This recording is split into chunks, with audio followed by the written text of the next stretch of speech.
And the printer and I both agreed to donate our costs and what would normally be our profit margin to the Friends of Florida Caverns. We'll donate 500 copies in the initial batch, which would give you a income value of them of about $10,000. So, and normally my books within a year will sell somewhere between 500 and 1,000 copies. So hopefully that will help you with your income issues next year and give you a lot more to work with as you move along.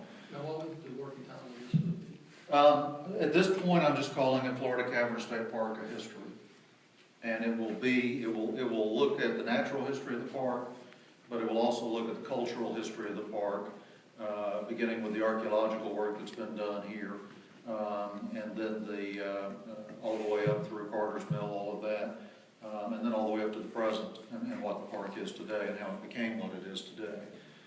It'll be a full-size book like these with photographs, and our current discussion is whether to do the entire book in full color or not, and that's what we're working on deciding now. But I think you'll find it very interesting because I've made 2 trips to the National Archives and Library of Congress on this project already this year, and I've found a wealth of new information about the park, about CCC days here, about some of the early surveys of the park, and what some of the dream of the park was, which is realized to a primary extent. And as well as a lot of cultural historic information on events that took place here over the years. And as well as some legends that have to do with the park and some documentation behind some of those legends. Particularly with regard to early Spanish history in the area.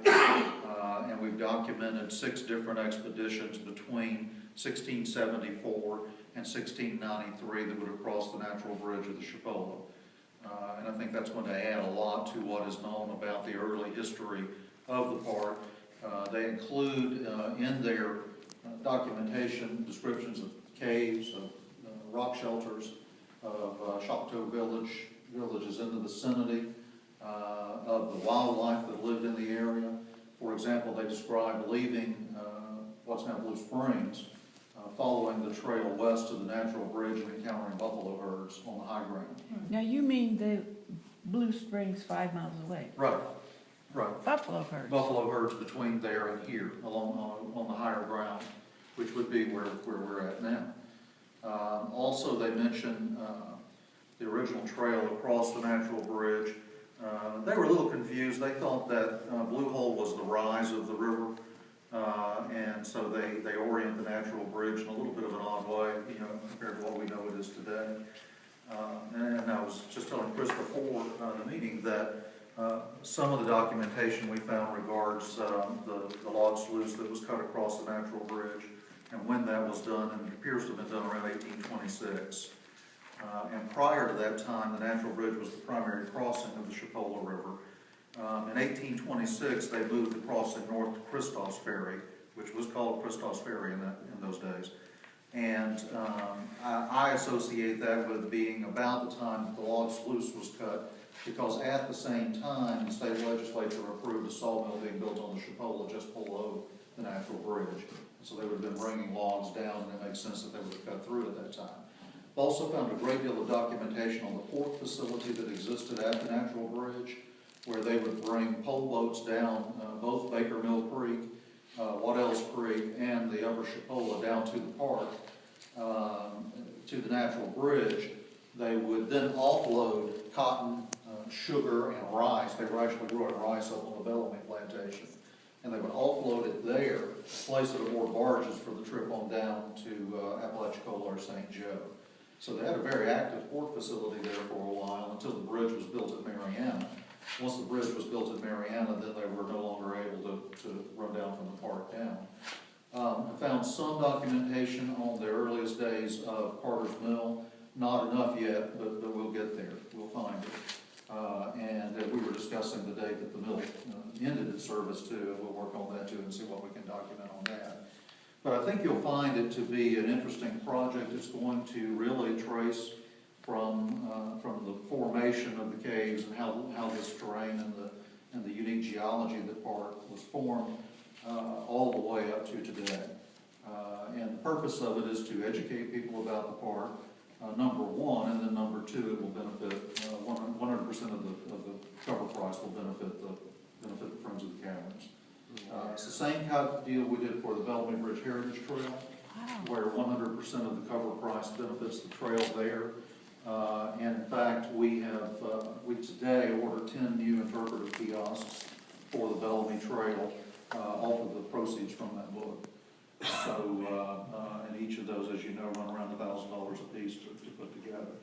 So, and that's really going to liven up that trail, and they'll cover Billy, our nature work efforts up there will be involved in one of them. We're going to cover the Seminole War battle that took place up there, the natural history of the swamp, the history of the road, and they'll just be spaced along the trail as we go, which will really bring the interpretive trail vision we had up there to life.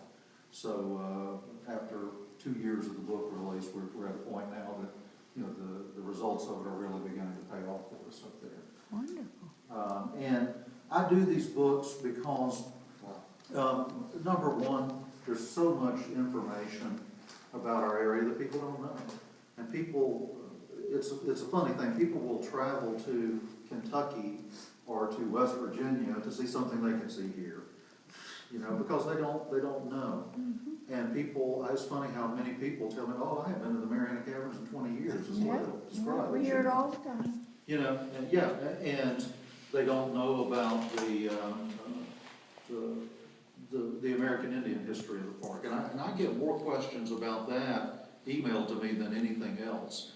And one of the more remarkable bits of research I was able to do regarding the park was with a Creek Indian family in Oklahoma when I was doing some research for the Millie Francis book, which I just gave you copies of. They had tradition of hiding in the caves as Jackson came through. And I said, you hear that, and that's an old legend here, but it was really unique to hear this family in the Muskogee Creek Nation in Oklahoma reciting that same legend that we've heard here, that had been handed down to them through it. And the one lady even told me that her grandfather brought her here and showed her where his grandfather had told him they had hidden when Jackson's army came through.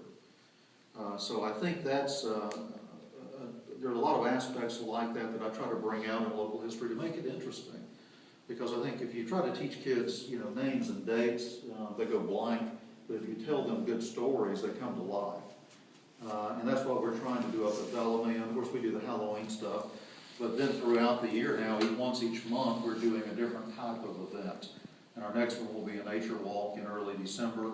And then in January, we've got Spanish reenactors coming over to reenact one of the Spanish expeditions that came through there and to talk to people about what life was like for them and what these explorations were like for them. The other thing I wanted to update you on was the Spanish Heritage Trail, which you may have heard about, which is a project that really Cam Fuquay created to tie into Viva Florida 500.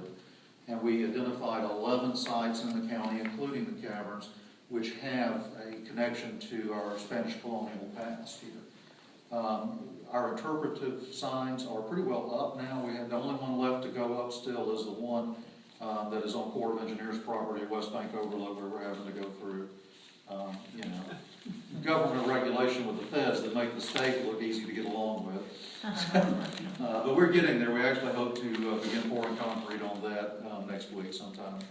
But the ones at Blue Springs are up, and if you drive around, you will have seen the one at Cottondale is up, Malone is up, Hamilton is up, Graceville is up at the Heritage Village there, and people are beginning to get, and the one on 73 North is up. And so people are really beginning to get out and see these, and enthusiasm, I think, is building because Malone, it amazes me, I will go by there, and every day I see the same people staring at it because they're so amazed that Malone got a historical marker, And, the website for that and the brochure are in the works and will be up, should be up by the end of the month. And then the banners promoting it go up through down, I think in January, Chris, if I remember right. The banners will go up along Lafayette Street promoting it, and it'll be ready to go. But it's a really nice new driving tour that takes people through pretty much every side of the county. The stops include Blue Springs, which was Calistocle Springs to the Spanish, and with a campsite where they camped at numerous times. The original real old Spanish trail, which followed what is now Reddick Road, which comes from between Sneads and Grand Ridge up to Blue Springs, and then hits Blue Springs Road. And it originally came onto the natural bridge in the park, but there is a section of it still in use. Mission San Carlos, which stood at Sneads at the West Bank Overlook, where archaeologists found it in '48. Most people don't even know we had 2 Spanish missions in the county. We've got the Red Ground Village, which was a Creek Indian village from Spanish times at Neal's Landing. The Pensacola St. Augustine Road, which was today Highway 2, but which existed in Spanish times. And the marker for that and the interpretive station is in Malone. In Campbellton, we have the Spring Creek Settlement, which was established in 1819 when Florida was still Spanish territory. In Graceville, we have the Chateau Rebellion, which was what led to the Spanish missionaries being driven out of the county. And we thought, since it was a religion-oriented kiosk, an ideal place to place it would be at the Baptist College's Heritage Village. They love the idea, and so that one is now up and in place, and a lot of people will see it at their upcoming Heritage Festival.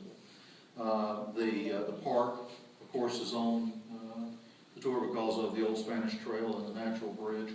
Bellamy Bridge Trail is on it because of Marcus Delgado crossing the Chipola River there in 1686. Mission San Nicolas was located 3 to 4 miles northwest of Mariana at one of 2 or 3 caves. And so we put the marker there is up at the intersection of 73 North and Union Road. And then at Cottondale, we've got one on a Spanish military raid that came through in 1677. So it adds a really it's the first time that the county's Spanish history has ever been interpreted or made available for the public to come and see. Pam has done a great job of getting ads in American Heritage Magazine and a variety of other places for people to come and see this. We'll have a brochure and a booklet they can pick up at the Visitor Center or at city halls throughout the county. And then they can just take off from any point they want to and go see it. It'll also be put at the hotels and places like that. And I think you'll be surprised how many people will come see it. But even more importantly, it creates the foundation for what our dream is, which is a series of about 10 driving tours of the county on a variety of different topics. The next one that we'll focus on will be the Civil War one, with next year being the 150th anniversary of the Battle of Mariana. But as we create these kiosks and interpretive stations, we're doing them in such a way that they, and this will be the case with the Blue Hole one too, they interpret different eras of history. So while they may be primarily about the Spanish, they'll also mention that during the Mariana Raid, Union troops camped at this spot. And so that we can use the same kiosk as we develop these other trails. And we're looking at the Civil War one will only require us to add 2 kiosks as opposed to the 11 we did during the Spanish Heritage Trail. Then the Native American one we're going to do will also only require 2 additional ones. And then the Antebellum one, which we will do, will require no kiosk, it'll just require the booklet. And so we're trying to create really a whole network of these. Like as you go anywhere else in the world and you stop and you go in and see what is there to do, and they start handing you the tour booklets. And you get these driving tours and you take off and you go see. And I said, even if it brings 25 additional people through Malone who stop and have lunch, that's significant again, They'll write it up. Yeah, it's significant too. Right, it's wonderful. And so it's, and the same thing for Campbellton and Graceville, and we get people out and learning about these places. We also have had excellent interest from travel writers in it. And we had a really nice group of travel writers who visited about a month ago, and including the Miami Herald came in and said they felt like they should do something nice about us after all the Dozier coverage, which I was, thrilled to hear. And we welcomed them, and we took them out, and we showed them places, and they came here to the park, they went to Bellamy, we talked Spanish Heritage Trail, we talked Bellamy Bridge Trail, and we've already seen several really, really nice articles result from that, and more are coming. And we're now working on another one for the spring that will bring more people in. So I think that tourism here is a grassroots effort that we can all, even if it's a small difference, you know, as I tell the economic development guys in town, we're never going to equal what a Toyota plant out by the interstate would equal. But every dollar counts and every visitor counts, and it's a clean industry. And we want people to come and appreciate what we have that is good and nice and balanced. We want people to appreciate, you know, our ecological resources and our heritage resources. And we're blessed beyond most of the towns along the I-10 corridor that are interior towns other than maybe Crestview, because we do have a sufficient hotel base to support a tourism industry here. And the more people we bring in, the more it benefits them. Our most recent event were the Bellamy Bridge Ghost Walks we did on Halloween and the 2 nights after. We had to cancel one night, but because of the rain. But on the Thursday night and the Friday night, we surpassed last year's numbers, which were our inaugural year. And we did probably around 450 people a night up there for the 2 nights. After our expenses, we raised $760 in donations, which we didn't charge anything other than to ride the shuttle out there. And we're hoping, you know, that as we do these future events, they'll tie into what the Caverns is doing, which will tie into what the city, Main Street is doing, which will tie into Ensign Park. A couple of other updates for you on things you probably have heard about. Water Management has begun its survey of the trail that would link the Bellamy Bridge parking area to the park, and will come down the west side of the river. Their survey team was out there last week, you know, walking and looking and figuring out the best way to route that trail. And they're planning to move forward quickly on it sounds like. On the Bellamy Bridge Trail, we have our first permit application in for the boardwalks. And we have the money now to build the first of the boardwalks, which will keep it open barring a 100-year flood like we had, you know, early this year, which flooded everything. We'll keep it open pretty much year-round, and so we're excited about that. There will be there's a major archaeological project that University of West Florida is putting together on the cave archaeology of Jackson County that Chris and Billy have both been involved in already, and they're moving forward. What they're doing right now is their background research, but they've located a number of new Spanish documents relating to this area that have never been interpreted. So it's a pretty exciting project, you know, that they are involved in as well. So I'll answer any questions you might have about the history of the park or anything I could try to answer for you. And I know we've been here a little while, so I don't want to take up too much of your time. But I think good things are happening right now, and it's nice to see people. You know, you're starting to see people's eyes light up when they see potential. And when we do an event, when 300 people show up, and you just see, you know, these business owners' eyes start to light up on it. And so I think we're going a long way towards establishing the Chipola corridor as something that's going to be much bigger than it is and much nicer than it is. You have, in addition, the excellent work that the county has done in Blue Springs and Spring Creek Park, and now they're beginning to do those same type of projects on Lake Seminole. And so there's a lot of opportunity here to really increase our impact as a heritage and eco destination. Is there any questions I can try to answer for you? I have one. Okay. I need to go back just because I didn't get my minutes. Yeah.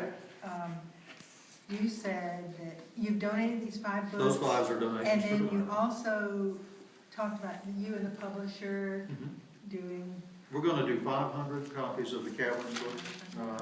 Those will be donated to the Friends of the Caverns, and that'll give you potential revenue of $10,000, you know, as you sell them. And they'll go pretty fast. They tend to. People harass me for the next one as soon as one's finished. So And I think because of the topic of this one too, I think there's gonna be high interest in it, because a lot of people are interested in the PA, CCC days and all of that. And so I think there's gonna be a lot of interest in this one, both among visitors, as well as, local people. So maybe it'll bring some local people back out to the park again too, so. There's not a doubt in my mind, this book is gonna be huge for the park. People have asked for a long time about a history book of the park and having a gift shop right here in our park. Right. I mean, this is gonna be a huge thing. Yeah. Well, on that point, how are we gonna sell these books? Are we gonna talk about that? I'll leave it up to you, however you wanna sell them. I think we'll probably come up with an agreement with the gift shop to be Yeah. one outlet. Yeah, Okay. Michael will carry I'm it. sure they would be happy, would want to sell. Yeah, I'm sure the Russ House will stock them, that goes up. I've had no problem, the ones that are being done, and of my books now, of the 14, 10 of them are being done like this, where they're 100% donations. But this was just kind of my way to see if there was something could be done to benefit groups like this one that, need the money. And the first experiment was in Gadsden County, and I think they've raised $15,000 off of the book I gave them now, and they're putting it all into historical markers, 2 more of which will be going up in December at Chattahoochee Landing. And then, since then, I've done a number for Natural Bridge, CSO, for a number of the others, and they're all, the Bellamy Bridge project is being entirely funded by the book and the donations, and it's working.